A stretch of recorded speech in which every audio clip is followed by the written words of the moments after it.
No, this is not going to be a physical deadly wound. Right? The symbolism in this chapter is just that it's symbolism. We're not speaking of a literal deadly wound here. If we were speaking literally here, the Antichrist would be some sort of animal or beast, not a person, not an organization. Now, this deadly wound has to do with a prophecy in the Bible, a time prophecy, known as the 1260 days or years. So let's go through that, and let's go through each of the times when the Bible mentions this prophecy so we can understand it. Now, this chart is from Amazing Facts, great ministry, especially for new believers.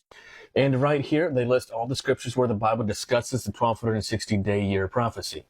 And the Bible also mentions it as 42 months and time, times, and half a time. It's all the same prophecy, all the same exact amount of time.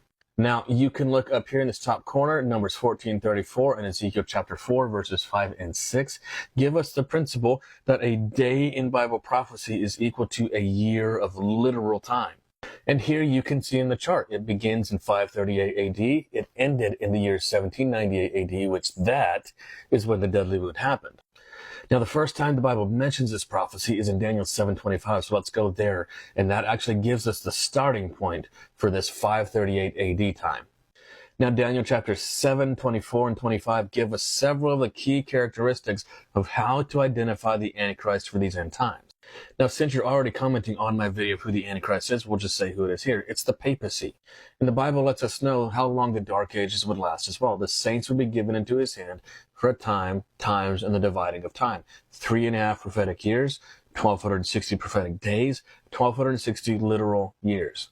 And in verse 24, it gives us the starting point. See, one of the identifying characteristics of who the Antichrist is here in Daniel 7 is that it would arise among the Western nations of Europe. And the Bible lets us know these 10 horns are 10 kings.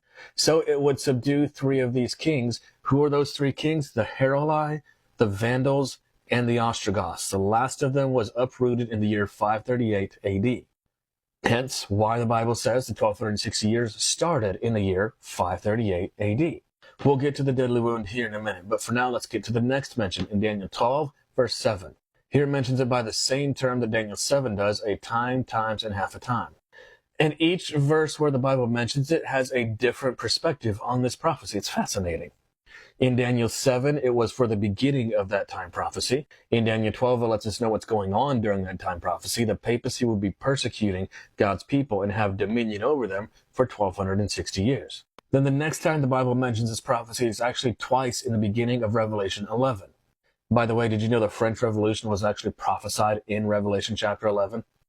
That's a topic for another video. Verses 2 and 3, the Bible mentions the same prophecy by 2 different names. Speaking of the papacy, it says they would trample the holy city underfoot for 42 months. Jewish reckoning, prophetically speaking, 42 months equals to the same amount of time as 1260 days, or literal years. And here in verse 3, it says that. It says, I will give power unto my 2 witnesses, and they shall prophesy 1,260 days. Notice this, though, clothed in sackcloth. Why clothed in sackcloth? Because again, the 1260 days is the Dark Ages. The papacy, the Catholic Church, basically banned Bible study at one point. They had the people manipulated into believing that they're too stupid to interpret the Bible, that they had to rely on the priests. And by the way, the Catholic Church is still that way in parts of the world. I've had followers come and tell me that. They went to the Catholic Church, they know someone, they're married to someone. Their priests have told them that you cannot interpret the Bible on your own. You need us. But the Bible disagrees. You don't need a priest. You need Jesus. And Revelation 11 actually goes on to show us that shortly before the deadly wound happened is when the French Revolution would happen. And that leads us up to the deadly wound. And shortly before we get to the deadly wound, Revelation 12 also mentions the 1260-day years twice as well. This time from the perspective of God's church fleeing into the wilderness, and he protects them there for that same amount of time. It was mentioned there in verse 6. It's mentioned here again in verse 14.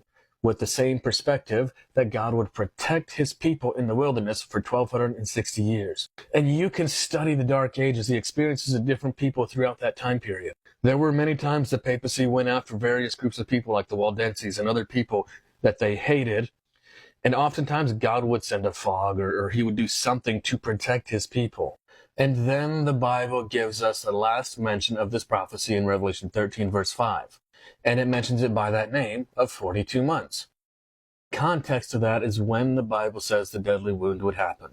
Now, we've already established the fact that this prophecy began in 538 AD. And the Bible mentions the deadly wound in direct context of this prophecy as well. So we take 538 AD, we add 1260 years to that, we get to 1798 AD. What happened then? Well, just as we were just talking about, the French Revolution happened shortly before this. The French general was sent into the Vatican, took the Pope captive, where he died in exile. That was the deadly wound which happened to the Roman Catholic papacy in that year, February 1798. But as you can plainly see, it says his wound would be healed. And this deadly wound being healed has been in the process of healing for around the past 100 years or so. You see, when the wound happened, everybody thought the Catholic Church was done for. They thought, well, they'll never recover from this. And for a couple of 100 years now, they have not enjoyed the same amount of power they did before 1798. But if you notice, if you pay attention over the past several decades, you'll notice that the papacy has been making inroads again throughout the various organizations and governments of the world. One of the ways they do that is through the Jesuit branch of the Catholic Church. I mean, this is an extremely wicked and despotic organization. It's just absolute no. Even Abraham Lincoln recognized how much mayhem they have caused over the years over the world. But it's really been healing much, much faster ever since Pope Francis took office. Now, what's interesting about him is he is the first Jesuit Pope. Now, here is their oath. Go ahead and pause it and read it. But you look at what Pope Francis has been doing over the years. He's been doing absolutely everything possible to bring the world back under the papal umbrella.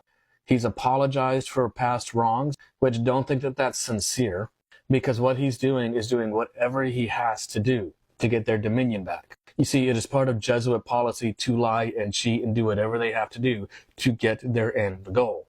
And you can research the Jesuit organization. They were founded for the specific purpose of bringing everybody back under papal rule. You see, the papacy is like a chameleon crossed with a deadly serpent. They put on whatever appearance they have to, and once they have you, they inject their venom. Make no mistake, the papacy is the Antichrist, and most of the world, unfortunately, will only figure this out when it is too late. But you don't have to be one of those. You guys watching, you don't have to be in that group of people. You can seek Jesus now. You can have that relationship with him now, so that when all of this does go down, and it will be sooner than any of us expect, when all of this does happen, because you seek Jesus now, you will be safe. No, it won't be fun, but he will keep you safe throughout this ordeal. And I believe many will be unalived due to their faith throughout this coming crisis. But again, if you have Jesus, you will see him at his return. Seek Jesus now, friends. We don't have much time.